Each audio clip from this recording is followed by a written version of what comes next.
पूल आहे पण सुरक्षित आहे का? वाशिममधील रेल्वे उड्डाणपूल नागरिकांसाठी बनतोय धोका. अरुंद रस्ता, लाईट नाही आणि अपघातांची मालिका. प्रशासन झोपते का? वाशिम शहरातून जाणाऱ्या पुसद अमरावती मार्गावरील रेल्वे उड्डाणपूल सध्या नागरिकांकरिता धोकादायक ठरत आहे. 4 ते 5 वर्षापूर्वी उभारण्यात आलेला हा पूल अत्यंत अरुंद असल्याचे समोर आले आहे. यामुळे 2 जड वाहनांना एकाच वेळी पूल पार करत असताना मोठी कसरत करावी लागते.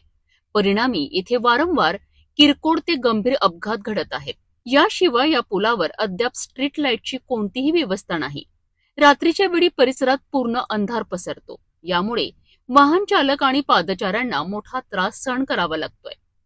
अंधारामुळे अपघाताचा धोका अधिकच वाढतो आहे. नागरिकांना अक्षरशः जीव मुठीत धरून या पुलावरून प्रवास करावा लागतो आहे. स्थानिक नागरिकांकडून पूल रुंद करणे आणि तात्काळ लाईट व्यवस्था करण्याची मागणी होत आहे. विकासाच्या नावाखाली सुरक्षेकडे दुर्लक्ष होत असले तर त्याचे परिणाम गंभीर ठरू शकतात.